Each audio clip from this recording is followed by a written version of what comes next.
Dante's Divine Comedy, Inferno, is a journey that symbolically depicts the consequences of human sins. Here, Dante is accompanied by the ancient Roman poet Virgil, and he traverses the hell, consisting of 9 descending circles, step by step. In Botticelli's illustration, Dante's Hell is in the shape of a cone, with lighter sins in the upper parts and heavier, unforgivable sins located further down. Each circle represents a type of sin, and every sinner has a punishment suited to them.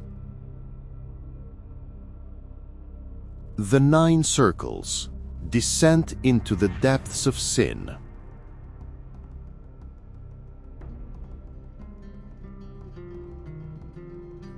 Limbo: innocent souls who were not baptized. Lust: those overcome by passion and lust. Gluttony: those who exceeded limits in food and drink. Greed and prodigality: those attached to money, possessions, and wealth. Wrath and sullenness: those overcome by anger and indifference. Heresy: those who opposed religion and God. Violence: those who committed violence against others, themselves, and God. Fraud and deceit: deceivers, bribe-takers, counterfeiters. Treachery: those who betrayed friends, homeland, and God. The 9 circles: descent into the depths of sin. More detailed information. Limbo: outside the circles. Here reside innocent people who were not baptized. They are neither in heaven nor in hell. They are in a state of eternal waiting. Famous figures: Plato, Aristotle, Socrates, Homer, and other ancient philosophers. The circle of lust: people overcome by passion and lust are here. Punishment: strong winds eternally whirl them around. This symbolizes how unstable they were in life.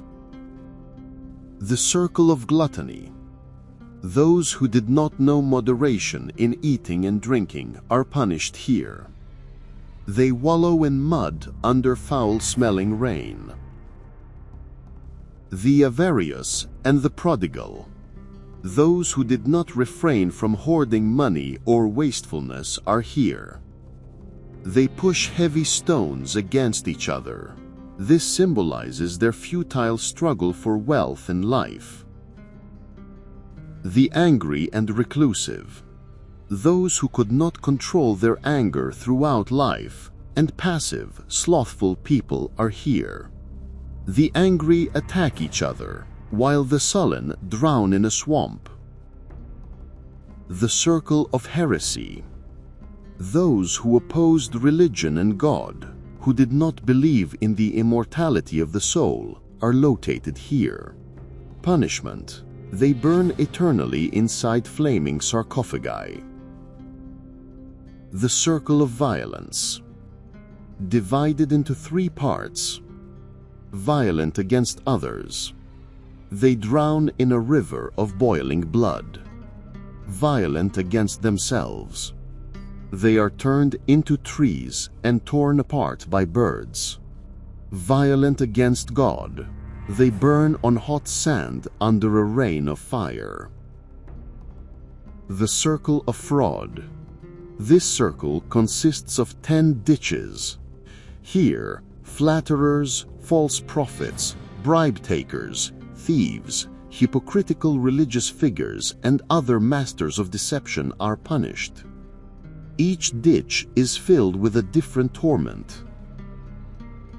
The circle of treachery: this is the deepest and coldest part of hell. Those who betrayed their family, friends, homeland, and God are frozen within the ice. At the very deepest point stands Lucifer. He has 3 heads, and in each mouth he chews on history's greatest traitors: Judas, who betrayed the prophet Jesus; Brutus and Cassius, who killed Caesar. Dante's Inferno has had a strong influence on the formation of the concept of hell in Western world in subsequent centuries. This influence manifested itself on religious, cultural, and artistic levels. Dante's Divine Comedy structured and humanized the pre-existing concept of hell in the Catholic world. If initially hell was simply accepted as distance from God, Dante organized it in a physical, hierarchical, and logical manner. This was later used in sermons, religious paintings, for example in Michelangelo's Last Judgment fresco, and church teachings. Thus, the idea of hell as being consistent of descending layers became almost standardized after Dante. Dante's depictions were so vivid that for centuries, the visual image that formed in people's minds upon hearing hell was based on his descriptions. Flaming sarcophagi, burning sands, frozen traitors, and of course, the three-headed Lucifer frozen in ice. Even today, in Hollywood films and modern religious books, these elements directly or indirectly recall the Dantean structure. Dante's influence primarily pertains to Western Christianity. Interestingly, however, his work left indirect influences in Islamic and Jewish literature during the periods when European culture spread, namely the 17th to 19th centuries. For example, some symbolic parallels have been drawn between the concept of the 7 gates of hell in Islam and Dante's 9 circles. Today, when speaking about the concept of hell, whether in religion, philosophy, or popular culture, Dante's description is a reference point. Dante created the Western cultural map of hell by turning religious descriptions into a poetic and philosophical system. This map was so powerful that it changed the way hell was thought about in the following centuries. Dante's hell is not just a religious description, it is a symbolic map of humanity's spiritual descent. Each circle reveals a weakness of human nature: passion, greed, anger, denial, treachery. Thank you for watching. If fate wills it, we'll meet again in other videos.